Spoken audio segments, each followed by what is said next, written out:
자, 180페이지 도시경제 기반 이론은 일단 넘어가겠습니다. 네, 이건 계산 문제이기 때문에 넘어가고요. 자, 191페이지 볼게요.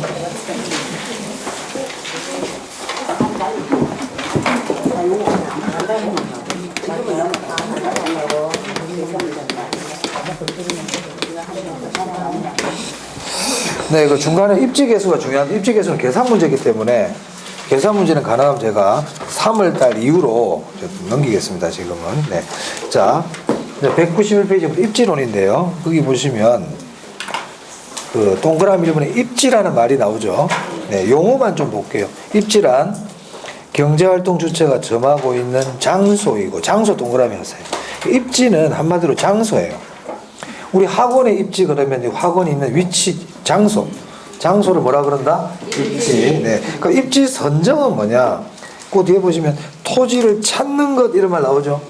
입지 선정은 내가 원하는 조건을 갖춘 토지를 찾아내는 게 입지 선정이에요. 입지는 장소고 입지 선정은 토지를 찾는 거다. 뭐 시험에 막 나와야 그 정도는 아닙니다. 아, 그렇구나. 이 정도 보시면 되고. 자, 입지론은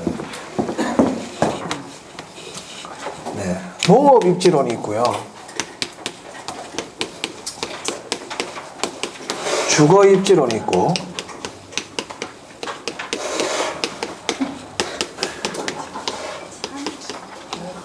상업 입지론이 있고요. 공업 입지론이 있어요.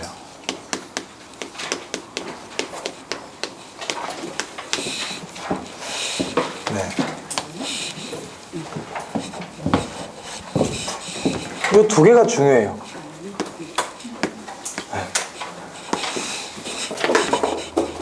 제가 아까도 보니 한숨을 쉬시길래 제가 뭐 다른 뜻으로 말씀드린 건 아니고 우리 딸애가 어저께인가 독서실에서 공부를 하는데 뭐 요즘 스터디 카페 같은 데 있다면서요. 네. 그 독서실에 공부를 하는데 좀 공인중개사 공부하는 분이 있었나 봐. 옆에 아저씨가. 그래 우리 딸이 이제 아버지가 하거나 강의를 하고 이러니까 집단에 봤나 봐요. 봤더니 그 아저씨가 계속 한숨을 쉬더래. 한숨을 쉬면서 한숨뿐만이 아니고 머리를 막 긁어가면서 이게 뭐라는지 하나도 모르게 동영상을 보고 있더래요. 동영상을 보면서 근데 자기가 귀에 이걸 꽂고 있어 놓으니까 자기 목소리가 작은지 큰지 감이 안 오잖아요. 그리고 애들이 다 좀 학생들이니까 좀 편했겠지. 본인 딴에는. 그러니까 막 한숨을 쉬어가면서 이게 뭐라는 거야 계속하면서 막 짜증을 내더래요. 네, 그래서 제가 심정이 이해가 되죠. 그래서 제가 지금 이렇게 입지를 하면서도 네 가지가 있다 이렇게 얘기하니까 또 한 가지도 네 가지나 돼 이런 생각이 들 수 있잖아요. 이게 두 개 나옵니다. 이렇게 얘는 그 나중에 해도 되고 안 해도 됩니다. 아시겠죠? 그러니까 제가 심정을 이해해요. 점점 할 게 많아지고 그럼 어떻게 해야 됩니까? 복습을 자꾸 밀리면 안 됩니다. 밀리면 나중에 한꺼번에 하려면 힘들어요. 차근차근 복습을 꼭 해주셔야 돼요. 자, 그래서 입지론에서는 상업 입지론하고 공업 입지론 이 두 개 위주로 하겠습니다. 먼저 상업 입지론입니다.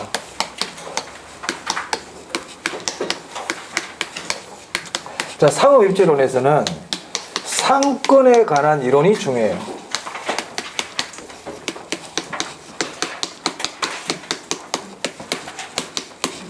자, 우리 교재 보시면요. 상권에 관한 이론이 193페이지에 나옵니다. 거기 상권에 관한 이론 나오죠? 이 부분이 다 중요해요. 자, 조금 이따 할 건데, 그거 하기 전에 192페이지 그럼 상권이 뭔지를 알아야 되겠죠? 상권에 관한 이론을 공부하려면 상권이 뭔지를 알아야 되니까, 그 기억 봅니다. 상권이란 상업활동을 하는 곳, 즉 상업활동을 성립시키는 말 쭉 나오다가 뒤에 뭐라고 되어 있냐면 고객이 존재하는 장소, 곳 이렇게 나와 있죠. 그래서 상권이란 공간의 개념이에요.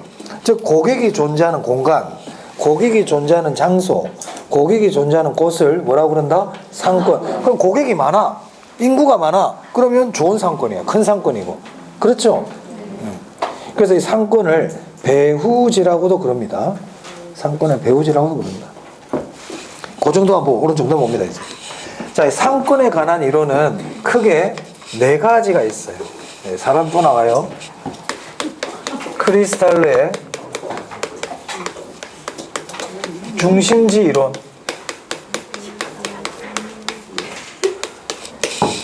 그 다음 레일리의 사람 이름 기억해야 돼요. 소매인력 법칙. 세 번째 컨버스의 분기점 모형.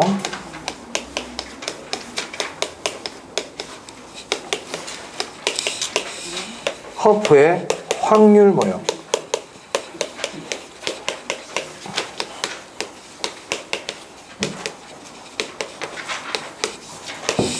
이 네 가지가 있습니다. 상권에 관한 이론은. 근데 이 상권에 관한 이론은요, 계산 문제가 잘 나와요. 뭐가 잘 나온다고요? 계산 문제. 계산 문제가 나올 확률이 한 70% 이상입니다. 그래서 사실은 계산 문제는 이제 3월 달에 한다고 그랬죠. 그럼 오늘은 뭐 하냐면, 이 네 가지 이론의 이론에서 나올 수 있는 부분이 있잖아요. 이론, 기본 내용, 기본 개념 정도만 보도록 하겠습니다. 자, 지금 이 순서가 이론이 발표된 순서예요. 이 자체 순서입니다. 순서. 시대순. 자, 크리스탈의 중심지로는 첫 번째, 중심지 성립 과정을 설명해요. 뭐를 설명한다고요? 네, 중심지 성립 과정을 설명합니다.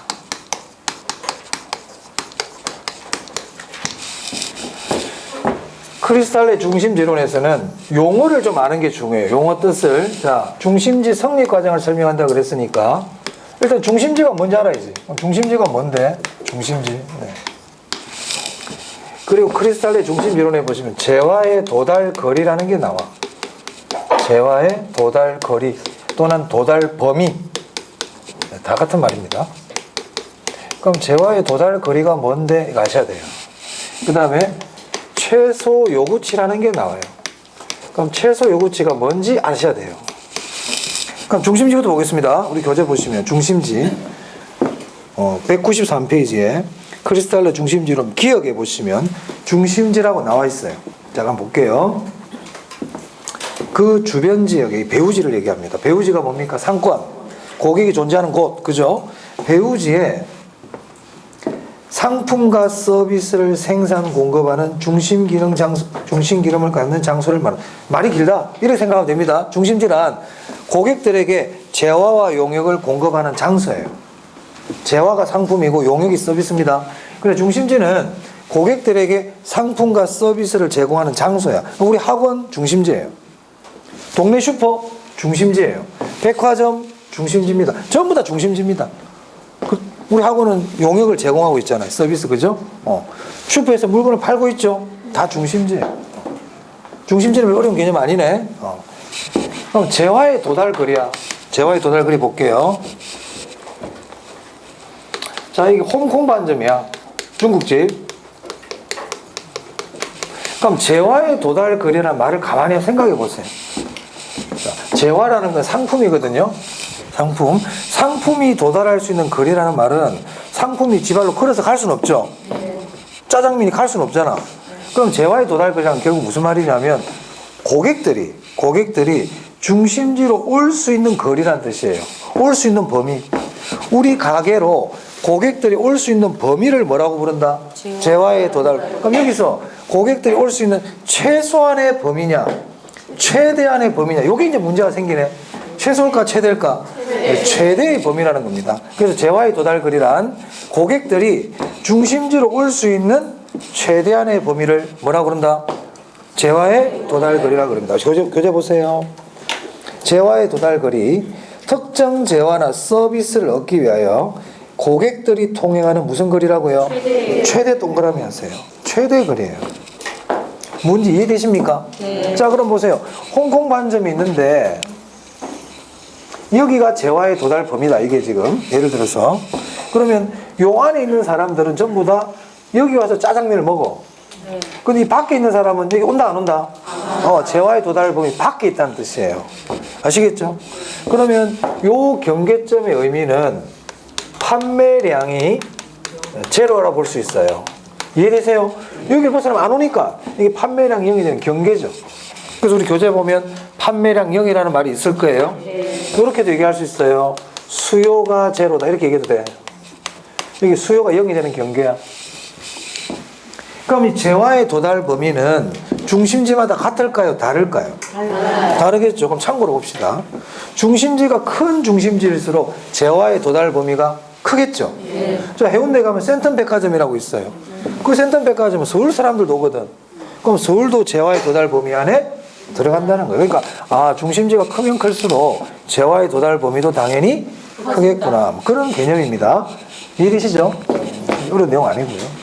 그 다음에 최소 요구치예요. 최소 요구치는 이 중심지가 유지되기 위해서 필요라는 최소한의 수요 수준 또는 최소한의 고객 수예요. 그러니까 이 홍콩 반점이 유지되기 위해서는 100명의 고객이 필요하다. 그런 거 100명이 뭐가 된다? 최소 요구치입니다. 최소 요구치 보세요. 특정 기능을 유지하기 위해, 특정 기능이라는 건 중심지 기능을 얘기해요. 특정 기능을 유지하기 위하여 필요라는 최소한의 수요 수준, 고객 수를 말한다. 됐습니까? 이 뜻 아셔야 돼요. 특히 이 두 개는 특히 알아야 돼. 재화의 도달 거리하고 최소 요구치. 세 번째, 크리스탈의 중심지로는 중심지 성립 과정을 설명한다면서요. 그죠? 그럼 중심지가 어떤 경우에 성립하느냐? 중심지 성립 조건이 크리스탈의 결론이야. 중심지 성립 조건이 결론이에요. 어떨 때 중심지가 성립하느냐? 재화의 도달 범위가 있고 최소 요구치가 있을 때 재화의 도달 범위가 더 커야만 중심지가 성립할 수 있어요. 만약에 홍콩 반점의 최소 요구치가 고객이 100명이 필요해. 그럼 재화의 도달 범위 안에서 100명이 와야 돼요. 이 안에 100명 자체가 없으면 유지가 되겠어요? 안 되겠죠? 그러니까 재화의 도달 범위가 최소 요구치보다 커야 된다. 됐나요? 중요합니다. 이게 결론이니까. 크리스탈의 결론이거든. 시험에 잘 물어보죠. 자, 그 다음에 중심지는 큰 중심지도 있고 작은 중심지도 있겠죠. 네. 그래서 중심지 이렇게 나눕니다. 고차 중심지, 중차 중심지, 저차 중심지, 이렇게 나눌 수 있어요. 그럼 고차 중심지라는 거는 중심지가 크겠죠. 저차로 올수록 중심지 수가 작겠죠. 그럼 이렇게 예를 들어서 백화점, 탑마트, 슈퍼 뭐 이런 개념이에요. 고차, 중차, 저차는. 또 예를 들어서요, 시청, 구청, 동사무소, 대학교, 중고등학교, 초등학교 뭐 이런 개념이란 말이야. 그럼 이걸 머릿속에 넣어두시면 중심지론의 요약 보시면요, 교재 어디를 펴시냐면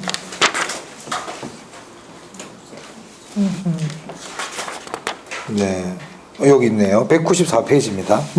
비읍 거기 보면 크리스탈러 중심지론의 요약이라고 나와 있죠.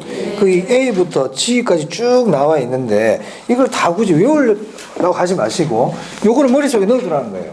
자, 봅니다. 고차, 중차, 저차가 있을 때 중심지 가는 거리는 어디가 더 멀까요? 고차로 갈수록 멀까요? 저차로 갈수록 멀까요? 고차로 갈수록. 동네 슈퍼 천지인데 온 동네 지금 보니까 고차로 갈수록 중심지간 거리가 멀죠? 시청과 시청 거리 생각해 보세요. 얼마나 멉니까? 그래서 고차로 갈수록 중심지간 거리가 멀다. 맞아요? 개수는 어떤 게 더 작아요? 고차가 더 작죠? 저차에서 고차로 갈수록 개수가 어떻게 된다? 줄어든다. 그게 나옵니까? A번하고 C번에 나온 내용이잖아요. 저차와 고차 중에서 어떤 게 더 기능이 다양할까요? 고차할수록 기능이 백화점 기능이 다양하잖아, 슈퍼보다. 그래서 고차로 갈수록 기능이 다양하다. 고차로 갈수록 중심지간 거리가 멀다. 고차로 갈수록 숫자가 줄어든다. 그죠? 그게 ABC 내용이에요. 이 정도는 요거를 생각하시면 할 수 있겠죠? 생각하시면 되고요. 그 다음에 쭉 밑에 오시면 그 2번입니다. 2번. 자, 인구 밀도 증가 쭉 이런 말이 뒤에 줄 하나 칠게요. 자동차 교통의 발달은 저차 중심지를 쇠퇴시키고 고차 중심지를 발달시킨다 이런 말 있죠? 네. 교통이 발달하면 사람 백화점에 가는 거야. 동네 슈퍼보다는. 그 저차 중심지가 쇠퇴하고 고차가 발달한다. 자, 그 다음 그 밑에 시옷에 크리스탈러 이론의 한계점이라고 나와 있죠? 네. 이 크리스탈러는 그거 하나 체크해 주세요. 시옷. 크리스탈러는요. 아까 이 홍콩 반점 있다고 그랬는데 이 재화의 도달 범위 안에 상해 반점 이런 걸 설명 못해요. 크리스탈러는 동종 유사업종들이 한 곳에 모여 있는 걸 설명 못합니다. 크리스탈러는 왜 설명 못하는데요? 가정이 그래. 걔가 원래 출발 가정이 그래서 그래. 그래서 시옷 보시면 크리스탈러의 중심지로는 점포들 간의 공간 분포에 관한 이론이지만 줄칩니다. 유사 상품을 취급하는 점포들이 도심에 함께 입지하는 현상을 설명하지 못한다. 이 말은 집적 이익을 고려 안 했다는 뜻이에요. 그래서 우리가 보면 뭐 가구점이나 우리 학성동 가구거리라는 데 가면 가구점이 쫙 몰려 있죠. 삼산에 가면 가구점 꽉 몰려 있잖아요. 크리스탈은 그런 걸 설명할 수가 없어요. 설명 못 해요. 한 개만 있어야 돼. 크리스탈은 한 개는. 왜 그런가 설명 시간이 많이 굳이 아실 필요도 없습니다. 그 결론만 아시면 됩니다. 자, 그래서 크리스탈의 중심지론까지 설명드렸고, 그럼 크리스탈의 중심지론 어떻게 정리하면 됩니까? 크리스탈의 중심지론은 중심지 성립 과정을 설명했다. 용어가 3개 나오더라. 용어 3개 의미 아셔야 돼요. 중심지 성립 조건은 재화의 도달 범위가 커야 된다. 고차, 중차, 저차가 있는데 이런 것들을 생각하면서 고차로 갈수록 거리가 멀다. 고차로 갈수록 숫자가 줄어든다. 그죠? 고차로 갈수록 다양한 기능을 가지고 있다. 됐습니까? 네. 교통이 발달할수록 저차는 쇠퇴하고 고차가 발달한다. 한계점, 크리스탈에는 유사업종들이 한 곳에 모여 있는 것을 설명하지 못한다. 이렇게 하시면 되겠습니다. 자, 그 다음에 레일리입니다. 이 레일리는 사실은 계산 문제가 잘 나와요. 계산 문제가. 그 계산 문제가 잘 나오기 때문에 계산 문제는 3월달에 하기로 하고 지금은 레일리 소멸력 법칙의 기본 이론적인 내용만 아시면 되겠어요. 근데 이론 내용을 너무 어렵게 생각하면 되게 어려워. 이게 핵심이 뭔지를 보면 됩니다. 자, 여기 부산이라는 도시예요. 부산. 여기가 울산이에요. 울산. 부산이 더 크죠? 인구가 300만이라 그래 볼게요. 울산 인구가 100만이라 그래 봅시다. 요 사이에 양산이라는 도시가 있는 거예요. 양산. 이 부산이라는 도시도 중심지고 울산이라는 도시도 중심지예요. 중심지. 그러면 이 부산과 울산이라는 이 두 중심지는 중간에 있는 양산이라는 도시에다가 영향력을 행사하고 있을까요? 네. 영향력을 행사해요. 여기서 영향력이라는 거는 양산 사람들은 부산으로도 쇼핑을 갈 수 있고요. 울산으로도 쇼핑을 갈 수 있단 말입니다. 맞아요? 네. 그러면 이 레일리라는 사람은 어떤 생각을 했냐면 이 도시가 2개가 있는데 이 도시 중간에 이 두 도시 사이 중간에 새로운 도시가 하나 있더라. 그럼 이 두 도시가 이 양산이라는 도시에 영향력을 행사하고 있다. 그러면 이 두 도시의 영향력 행사의 크기는 무엇에 의해서 결정이 될까? 그럼 여러분 생각에 부산이 영향력을 크게 미칠 것 같아? 울산이 영향력을 크게 미칠 것 같아요? 부산. 뭐 때문에 그렇게 생각하세요? 그러니까 그런 걸 고민한 거야. 부산이 영향력이 클까? 울산이 영향력이 클까? 이거를 고민했어. 그리고 영향력이 크냐 작으냐는 무엇에 의해서 결정이 될까? 이걸 고민한 사람이 레일리라고요. 자, 그러면 레일리의 소멸력 법칙은 이렇게 얘기할 수 있는지 보세요. 두 중심지 간의 상호작용을 설명하고 있다. 맞아요. 네. 두 중심지의 영향력을 나타내고 있다. 네. 맞습니까? 만약에 부산이 양산을 더 많이 영향력을 미친다 그러면 양산 사람들이 부산으로 더 많이 쇼핑을 가겠죠. 그 말은 부산이 울산보다 상권이 더 크다 이렇게 얘기할 수 있습니까? 그렇습니다. 그래서 레일리의 소멸력 법칙은 아까 말씀 잘하셨어요. 중심지 간 상호작용을 얘기하고 있어요. 맞아요? 네. 중심지 간 영향력을 나타내요. 맞아요? 네. 상권의 범위를 나타내요. 부산으로 사람들이 더 많이 간다 그러면 부산의 상권이 울산보다 더 크다는 얘기고, 울산으로 사람들이 더 많이 온다 그러면 울산의 상권이 부산보다 더 크다는 얘기니까 이게 전부 다 레일리의 소멸력 법칙을 설명하는 말들이라고 할 수 있겠죠? 네. 맞아요? 네. 그러면 보세요. 이제 레일리는 어떻게 생각했냐면 부산과 울산이라는 도시가 양산 사람들을 끌어당기고 있다고 보는 거예요. 끌어당기고 있다. 우리 도시로 와! 이렇게. 그걸 소멸력이라 그래. 끌어당기고 있는 거예요. 그래서 이 끌어당긴다는 걸 어디서 힌트를 얻었냐면 이 레일리는 뉴턴의 만유인력 법칙을 응용했다 이 말이야. 만유인력 법칙.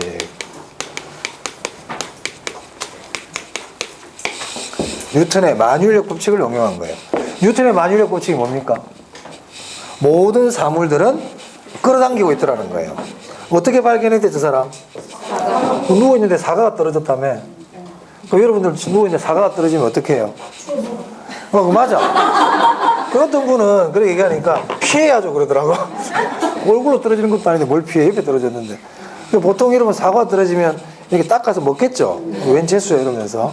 근데 뉴턴은 안 그랬다니까. 얘가 왜 떨어지지? 벌써 남다르다 그죠? 좀 이상한 사람이지 한마디로.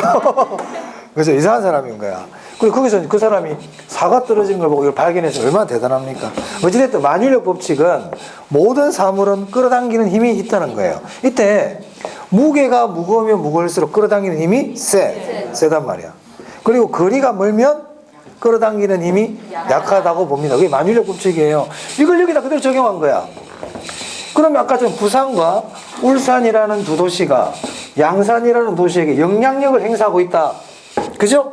그럼 이 영향력의 크기를 어디서 찾았냐면 만유인력 법칙을 가지고 응용했다는 거예요. 즉 부산이라는 도시가 울산이라는 도시보다 크면 무게가 더 많이 나가면 끌어당기는 힘이 더 셀 거고, 울산이라는 도시가 더 무게가 무거우면 끌어당기는 힘이 더 셀 거다 이 말이에요. 근데 도시는 무게라는 게 없죠. 그래서 이제 인구라는 걸 대입합니다. 인구. 그래서 두 도시가 있을 때 인구가 많으면 많을수록 끌어당기는 힘이 더 세다. 그죠? 자, 거리가 멀면요. 끌어당기는 힘이 약하겠죠. 그래서 우리 만유인력 법칙은 무게에 비례하고 거리의 제곱에 반비례한다 돼 있거든요. 만유인력이. 그래서 레일리는 그걸 여기다 응용해가지고 두 도시 간의 소매인력의 크기는 두 도시 중심 크기에 비례하고, 중심이 인구예요. 인구 크기에 비례하고 거리의 제곱에 반비례한다. 이렇게 되어 있습니다. 교재 봅니다. 194페이지 동그라미 2번. 자, 읽어보겠습니다. 레일리의 소멸력 법칙은 줄칩니다. 뉴턴의 만유인력 법칙을 이용하여 상권의 범위 측정, 상권 범위 측정 줄치고요. 그런 말들이 나오죠. 측정하는 모형으로서 두 개 도시 사이에, 두 개 도시 동그라미, 두 개 도시, 네. 사이에 위치한 지역의 소비자들에게 미치는 두 개 도시의 줄치기요. 상근의 영향력, 아까 영향력이라 그랬죠? 영향력, 상근의 영향력을 흡입력으로 표시했어요. 끌어당기는 힘으로. 그래서 그 뒤에 말이 중요하다. 이제 두 도시의 중심의 크기에 비례하고, 이 중심의 대표적 인구야, 인구. 비례하고 두 도시 사이의 줄칩니다. 거리의 제곱에 반비례한다. 그래서 인구에 비례하고 거리의 제곱에 반비례한다. 네. 레일리가 자 계산 문제 많이 나온다고 그랬잖아요. 이론 문제 나오면 이게 그냥 나와요. 이론 문제가 나오면 조금 전에 말씀드린 그게 딱 나와. 그거 외에는 거의 나올 데가 없어. 다시 두 도시, 두 중심지 간의 소매 흡입력은 인구 크기에 비례하고 거리의 제곱에 반비례. 절대 잊어먹으면 안 됩니다. 절대 잊어먹으면 안 됩니다. 제가 많은 걸 요구하지 않습니다. 꼭 기억하세요. 그거는. 이론이 나왔다. 얘가 딱 나온다니까. 이론이 나오면. 이제 추가적으로 몇 개만 더 볼게요. 그게 제일 중요하다고 그랬다. 제일 중요해.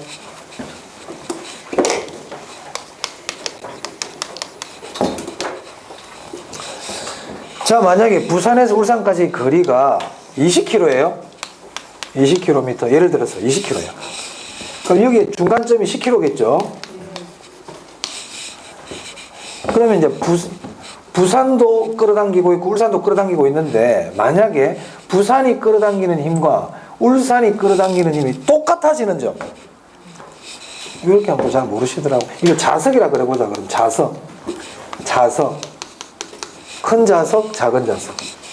중간에 얘기다. 못을 하나 두려고 그래요. 못을 하나 딱 놔뒀는데 이쪽으로도 안 딸려가고 이쪽으로도 안 딸려가는 곳을 경계라 그런단 말이야. 경계. 힘이 어떻다는 거야? 똑같단 말이야. 똑같다. 만약에 똑같지 않다는 얘기는 한쪽으로 다 딸려가 버린다는 얘기 아닙니까? 못이 확 딸려가는 거는 경계가 아니죠. 그럼 경계가 되는 곳은 부산 쪽에 가까운 1번이 될까요? 울산 쪽에 가까운 2번 요쯤에 있을까요? 어디 있을까요? 경계점은 여기 있겠지. 만약에 못을 여기다 놔봐. 여기로 탁 당겨갈 거 아닙니까? 여기 놔두면 얘가 힘은 약하지만 거리가 가까우니까 여기로도 안 딸려가고 다 균형을 유지하고 있겠죠. 즉 상권의 경계는 큰 도시 쪽에 가깝다, 작은 도시 쪽에 가깝다. 그래. 그래서 그 교재 보시면 그런 말이 나와요. 어디에 보시냐면 195페이지. 거기 니은 찾았어요? A 도시와 B 도시의 크기가 같다면 두 도시 간의 상권의 경계는 중간이 될 거다. 같다면 얘를 딱 중간이 되겠지. 근데 작으니까 그 뒤에 줄 보세요. A 도시가 B 도시보다 크다면 상권의 경계는 어디에 가깝다? 만약에 두 개가 똑같아. 똑같은 자석이야. 크기가. 그럼 경계는 어딜까? 당연히 가운데지. 하나만한 얘기잖아요. 두 개가 똑같다면 가운데겠죠. 하지만 이제 크기가 보통 다르니까 어디에 가깝다? 작은 쪽에 가깝죠. 태양이 커요? 지구가 커요? 태양이 엄청 크지, 태양이. 자, 우리 지구 주변에 달이 있죠? 달. 그러면 태양은 달을 끌어당길까, 안 끌어당길까? 끌어당겨, 태양은. 달 끌어당기고 있어, 지금. 이리 와! 막 당기고 있다니까. 지구도 달을 당겨, 안 당겨? 당기지? 만약에 태양이 끌어당기는 힘이 세면 달이 어떻게 돼요? 날아가고 있다. 지금 태양 쪽으로 붕 날아가고 있겠지. 지구가 끌어당기는 힘이 세면요, 지구 멸망하지. 달이 지구에 떨어진다는 얘기잖아요 지금. 근데 대롱대롱 달려있네. 경계네, 경계. 지구에 가까워, 태양에 가까워. 그리고 작은 쪽에 가까우니까 경계점.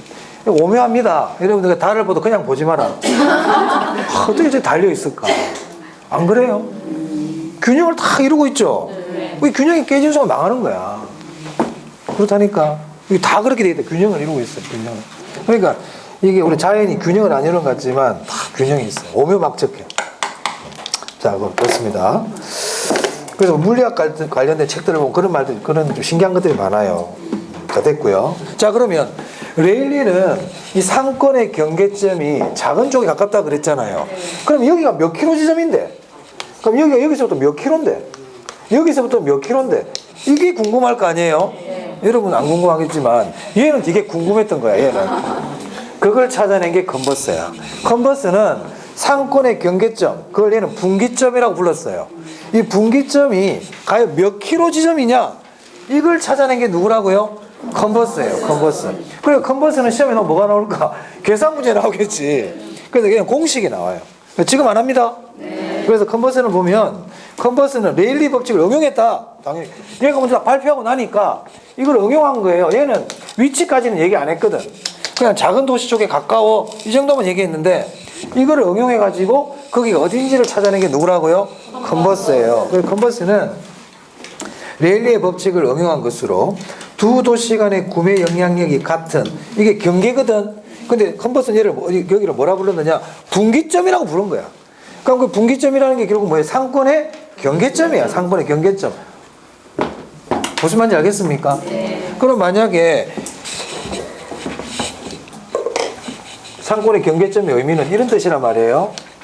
여기 이제 양산이라는 도시가 있어. 양산이라는 도시가 30만 명이 있는데 여기가 만약 경계점이다. 여기가 경계점. 컨버스의 말을 빌리면 분기점.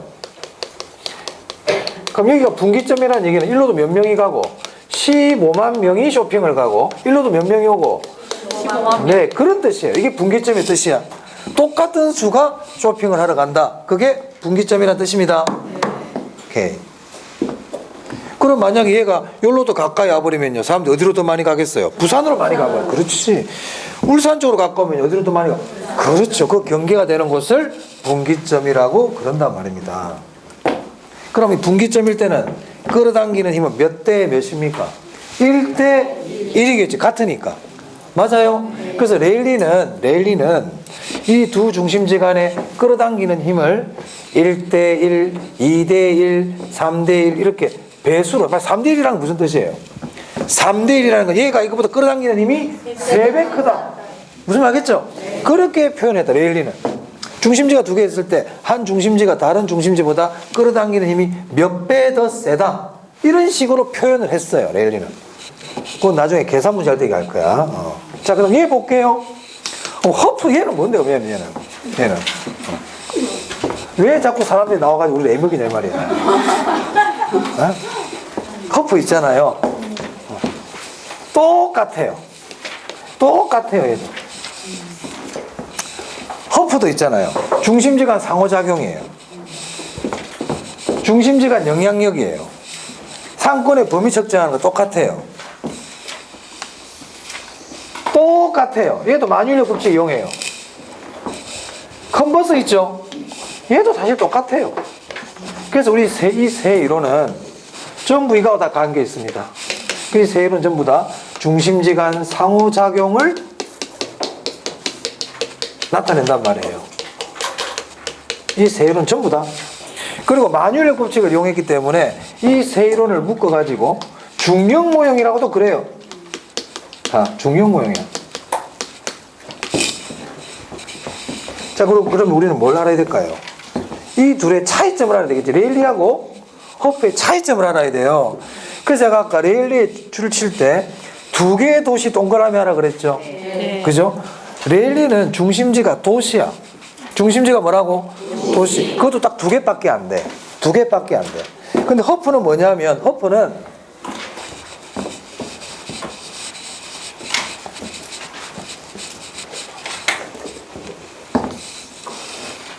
자, 울산이라는 도시 안에, 울산 남구입니다.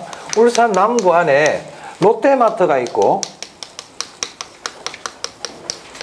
홈플러스가 있어.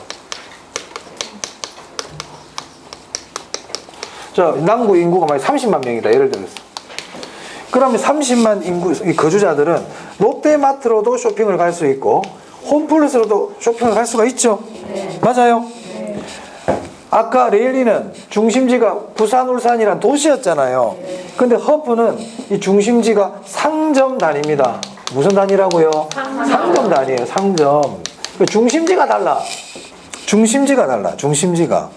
그리고 아까 레일리는 두 중심지가 있을 때 그 중심지의 크기를 몇 배 더 세다. 흡입력이 몇 배 더 세다. 이렇게 얘기했잖아요. 근데 허프는 그렇게 얘기 안 하고 허프는 확률로 나타내요. 확률로. 예를 들어서 롯데마트로 갈 확률은 40%야.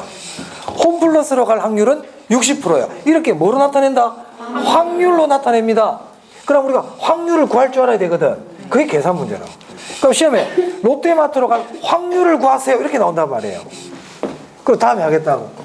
그러니까 레일리는 아까 두 중심지가 있었잖아요. 그럼 부산이라는 중심지가 울산보다 흡입력이 몇 배 셉니까? 이렇게 물어보겠지. 몇 배 셉니까? 근데 허프는 확률이 몇 프로입니까? 근데 걔야. 왜? 출발이 다 똑같거든. 다 만유인력 법칙을 응용하기 때문에 논리적으로 똑같아. 지금은 그냥 이론만 합니다. 그 뭐로 표시한다? 얘는 확률로. 그리고 아까 레일리의 소밀력 법칙은 중심지가 두 개일 때만 돼요. 도시 두 개밖에 안 돼요. 그런데 허프는 여기에 이마트가 하나 들어왔어. 중심지가 더 있어. 세 개죠? 그래도 확률 구하는데 지장이 없어요. 네 개 돼도 괜찮아요. 그 차이점 뭐냐? 허프의 확률 모형은 중심지가 여러 개일 때도 괜찮다. 레일리는 중심지가 2개여야 된다. 이런 뜻입니다. 됐어요? 그럼 보세요. 그러면 이 고객들이 상점으로 갈 확률은 어떤 게 더 클까요? 어떨 때 더 많이 갈까? 롯데마트로. 가깝고 또 상점의 면적이 클수록 거리가 가까울수록 그러니까 면적에 비례하고 거리에 반비례. 그래요. 똑같아. 그리고 보세요. 경쟁 점포가 많으면 많을수록 특정 상점 롯데마트로 방문할 확률은 커질까요? 작아질까요? 작아지지. 반비례하잖아요. 됐어요? 자, 봅니다. 이제 교재. 어찌됐든 계산 문제가 나올 확률이 높다. 계산 문제가. 자, 허프의 중심지론 196페이지입니다. 196페이지. 자, 거기 그래서 그 가로 안에 보시면 확률 모형이라고 되어 있죠. 그리고 소매지역 이론이라고 되어 있잖아요. 소매지역. 상점 단위로 분석하기 때문에 그래요. 자, 니은 봅니다. 니은. 거기 니은. 네. 자, 일반적으로 소비자는 자기 집에서 가까운 곳에 가가지고 쇼핑을 하죠. 가까울수록 이제 쇼핑하러 가는데 만약에 자기 집 주변에 저차 중심지가 있어요. 저차 중심지가 있어. 근데 적당한 거리에 고차 중심지가 있는 거야.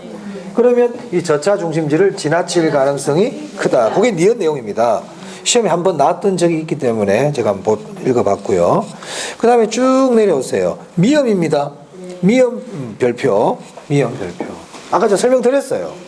소비자가 A 점포로, 어떤 특정 점포 A 점포로 쇼핑 갈 확률은 A 점포 매장 면적에 비례하겠죠. 그리고 거리에는요 반비례하고요. 그리고 그 밑에 보시면 경쟁 점포 수에는 경쟁 점포 수가 많으면 많을수록 갈 확률은 떨어지죠.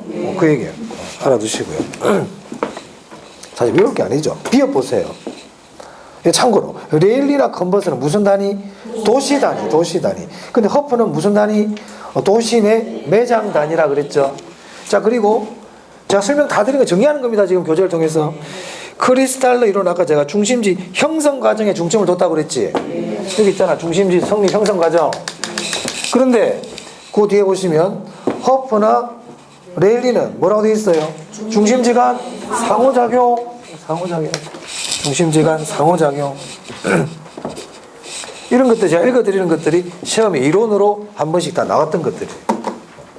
자, 그 다음에 그 밑에 보세요. 시옷에 보면 넷째 줄에 허프의 확률 모형은 다수의 경쟁 업체란 말 보이세요? 그러니까 중심지가 여러 개라도 관계없어요. 근데 레일리와 컨버스는 도시가 2개일 때만 돼요. 3개가 되면 할 수 없어요. 레일리는. 그게 안 돼. 아시겠죠? 네, 그렇습니다. 오케이. 나머지는 넘어가시고. 다 오른쪽 봅니다. 197페이지. 넬슨의 소매입지론이라고 나와 있죠. 네. 얘는 진짜 변방의 변두리였거든요. 변두리였는데 작년에 시험에 나왔어요. 예측이 되는 부분들이에요. 왜냐하면 제가 늘 제가 이 부분 강의해요. 시험에 한 번 나온 적 없어. 작년에도 내가 어떻게 얘기했을까? 한 번도 나온 적이 없지만 좀 봐주세요 그랬거든. 제가 잘 아는 얘기죠. 아까 경제지대 할 때도 한 번도 나온 적이 없지만 좀 봐주세요 했잖아요. 그 넬슨은 제가 늘 한 번도 나온 적이 없지만 좀 봐둘 필요가 있다. 이 얘기를 항상 합니다. 아니나 다를까 나왔어요. 네. 왜냐하면 출제자들이 그동안 우리 30회 동안 시험을 많이 냈거든. 근데 시험을 낼 때 내던 데서만 계속 내요. 실제로. 그러다 보니까 이제 우리 수험생들의 수준도 높아지고 별로 높아지진 않았는데 출제위원들이 이렇게 봐주는 거야. 그러다 보니까 문제를 좀 어렵게 내려고 하는 경향이 좀 있단 말이에요. 난이도를 높이려고. 그러다 보면 이렇게 안 나오던 데서 하나씩 나올 수가 있어요. 그런데 터무니없는 데서 안 나오는 게 아니고 기본적으로 좀 중요하다고 생각이 드는 부분들은 봐둘 필요가 있단 말이야. 그러면 이 넬슨의 소매입지론은 시험에 나온 적은 한 번도 없지만 나름대로 의미가 있는 이론이거든요, 얘가. 그래서 좀 봐둘 필요가 있다는 겁니다. 근데 그래서 나와버린 거예요, 30회 때. 자, 넬슨의 소매입지론이 뭔지를 일단 알아야 돼. 이게 뭘 얘기하는 건지부터 알아야 되거든. 소매입지론이라고 돼 있잖아요. 이 넬슨은 상점을 열 때, 점포를 차릴 때 어디에 차리는 게 가장 좋을까? 어디에 차려야 매출이 가장 많이 날 수 있을까? 이걸 연구한 게 넬슨이에요. 아시겠어요? 그러면 교재는 뭐라고 표현해 봅시다. 점포의 경영주체가 주인이잖아. 최대의 이윤, 매출고를 확보하기 위하여, 많이 물건 팔기 위하여, 돈 많이 벌기 위하여, 이 말 아닙니까? 어떤 장소에 입지하는가, 이거란 말이에요. 그러니까 아까 말씀드린 대로 가게를 어디에 차려야 매출이 많이 날까, 여기를 찾았단 말이에요. 몇 가지 원칙? 8가지. 우리 다 알 수 없어. 어떻게 8개 다 외워? 그럼 이 넬슨이라는 사람이 가장 중요시한 원칙이 있거든요. 그게 양립성이에요. 그래서 양립성 정도는 봐둘 필요가 있다는 겁니다. 양립성. 이 양립이라는 얘기는 아까 비양립 나왔죠? 네. 아까 다핵심 할 때 비양립은 같이 안 써 있는 거야. 멀리 떨어져 있는 거거든. 양립은 붙어 있는 거예요. 붙어 있는 거. 그러니까 이 양립성이라는 거는 예를 들어서 손님이 병원에 왔어. 병원에 왔는데 약을 지러 가야 될 거 아니에요? 그럼 약국이 멀리 있으면 돼, 안 돼? 안 돼요. 약국은 가까이 있으라는 겁니다. 즉 고객들의 이동 거리를 좀 단축시켜줘라. 단축시켜줘. 그래서 여러분이 만약 약국을 하려고 그러면 어디서 해야 돼? 병원 옆에 해라. 안경점을 하려고 그러면 이왕이면 어디? 안과 옆에 해라. 뭐 이런 개념이에요. 대체제를 설명할까요? 보완제를 설명할까요? 보완제. 고객들을 주고받는 걸 설명하고 있습니까? 네. 그렇죠. 그런 거예요. 그게 양립성이야. 표현은 다양하게 할 수 있어. 출제자가. 하지만 양립성의 의미는 그런 의미란 말이야. 고객을 주고받는 관계, 서로 도움을 주고받는 관계들은 같이 붙어 있어라. 고객들의 통행거리를 최대한 짧게 해줘라. 대체제다, 보완제다. 보완제. 그렇죠. 그런 것들을 알면 됩니다. 시험은 내가 원하는 대로 글이 나오지 않아요. 하지만 의미를 알면 찾을 수가 있죠. 그래서 양립성의 의미를 알면 됩니다. 그래서 굵은 글씨 양립성이란 서로 다른 인접 점포가 고객을 주고받는 현상을 의미한다. 보완적 상품, 그죠? 네. 그래서 넬슨은 이 양립성을 가장 중요시 여겼습니다. 자, 그 다음에 그 밑에 보시면 공간 균배 원리라고 나와 있죠. 네, 공간 균배 원리 한번 볼게요. 이 공간 균배 원리는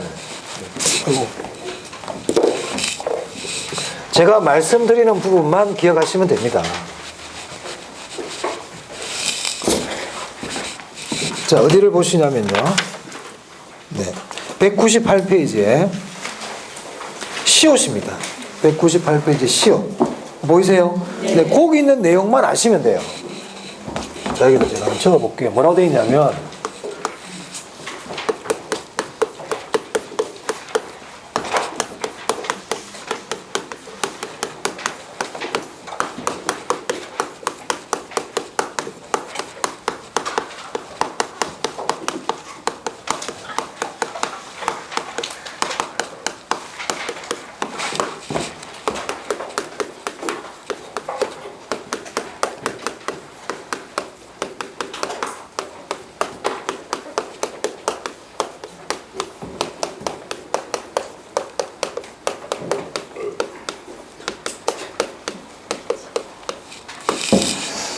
자, 거기 보시면 수요의 탄력성이 작을 경우 이런 말이 있고 수요의 탄력성이 클 경우 이런 말이 나와 있죠.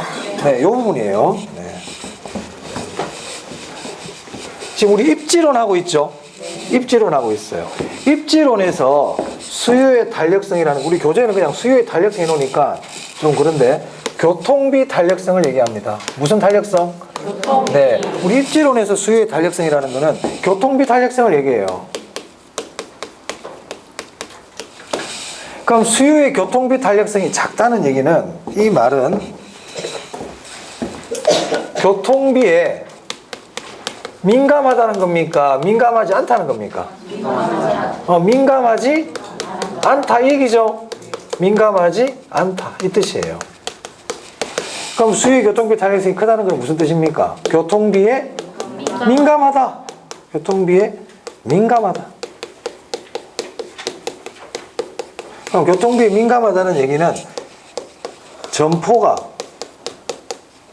멀면 간다 안 간다? 안 간다. 멀면 안 갈 거야. 이 얘기예요. 멀면 안 갈래. 그럼 교통비에 민감하지 않다는 얘기는 멀어도 갈게. 이런 뜻이죠. 맞아요? 시험에 이런 말 안 써요. 그냥 제가 적은 거예요 지금. 자, 그럼 봅니다.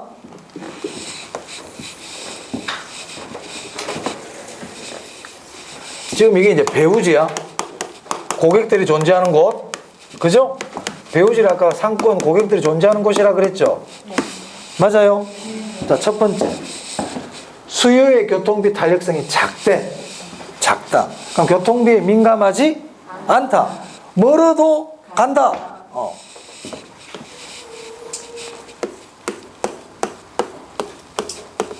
가게들이, 점포들이 가운데 이렇게 딱 다 몰려 있어. 여기는 없고. 이런 걸 집심형이라 그래요. 집심형. 점포들이 이렇게 막 흩어져 있어요. 이렇게 곳곳에. 이런 형태를 분산형이라 그래요. 그럼 이게 만약에 1번이고 이게 만약에 2번이라고 했을 때 수요의 교통비 탄력성이 작을 때는 집심할까요? 분산할까요? 요 얘기예요.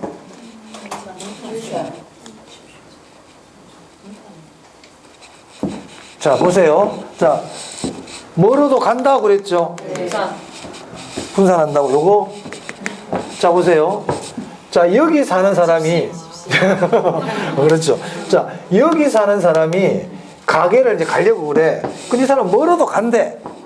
아무리 멀리서 손님들이 온다는 얘기잖아. 그럼 가게 주인 입장에서는 어디 차리는 게 좋아, 가게를?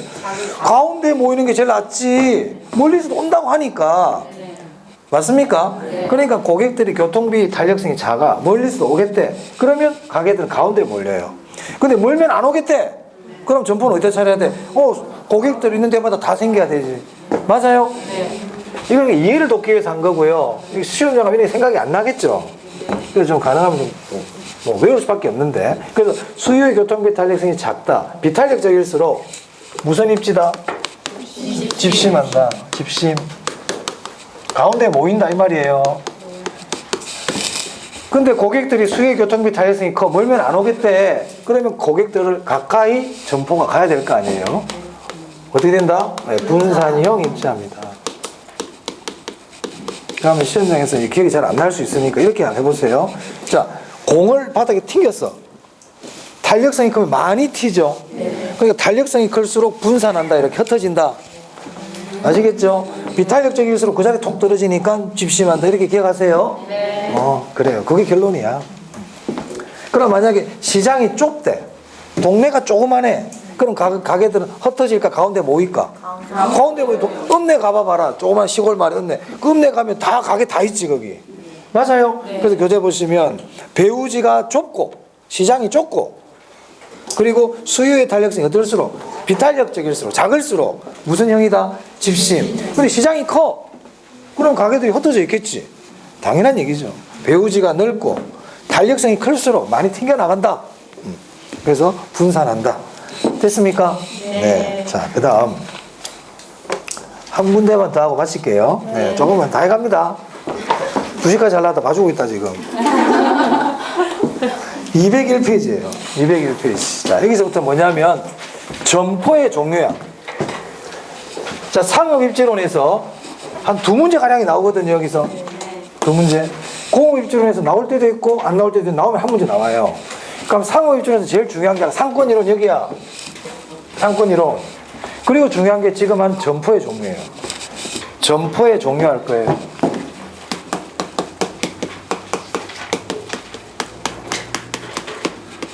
점포의 종류.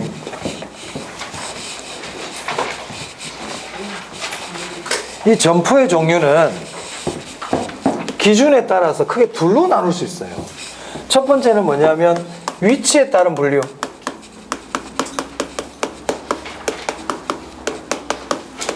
두 번째가 뭐냐면 취급 상품에 따른 분류.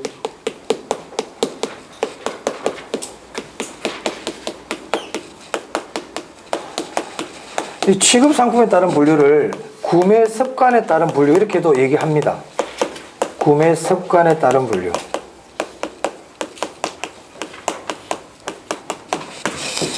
그러니까 위치에 따른 분류는 뭐가 있냐면 이건 필기 안 하셔도 돼요. 교재 제가 뭐 체크해 드릴 거예요. 제가. 위치에 따른 분류는 집심성 점포가 있고요. 집재성 점포가 있고 산재성 점포가 있고 국부적 집중성 점포가 있어요.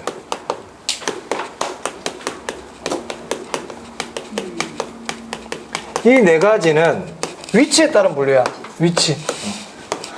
자, 그 다음에 취급 상품에 따른 분류는 세 가지가 있어요. 편의품점, 선매품점, 전문품점 이렇게 있습니다.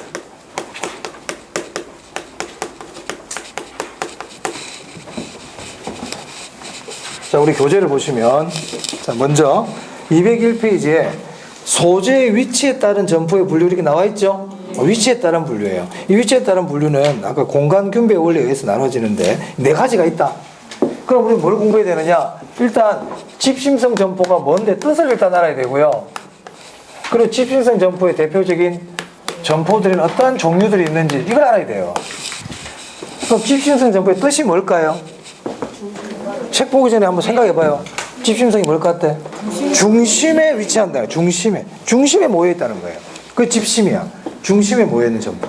그래서 배우지의 중심에 위치하는 점포를 우리가 뭐라 부른다? 집심성 점포라 그럽니다. 그럼 어떤 것들이 있을까? 이 말이에요. 도매점, 우리 교재 보세요. 201페이지 집심성 점포. 배우지의 중심부란 말이 이제 포인트지. 중심부 동그라미 하고요. 도매점 줄 한번 쳐보세요. 도매점, 백화점, 대형 서점, 극장 이런 것들이에요. 뭔지 아시겠죠? 중심에 있는 그래요. 자, 그 다음에 집재성 점포입니다. 집재성 점포. 집재성 점포는 동일한 업종 줄치고 동일한 업종 한 곳에 모여 있지. 그러니까 동일한 업종들이 한 곳에 모여 있어요. 여성 보세 의류 가게라든지 가구점이라든지 맞아요. 그 교재 그 예에 보시면 금융기관 이런 거 있죠.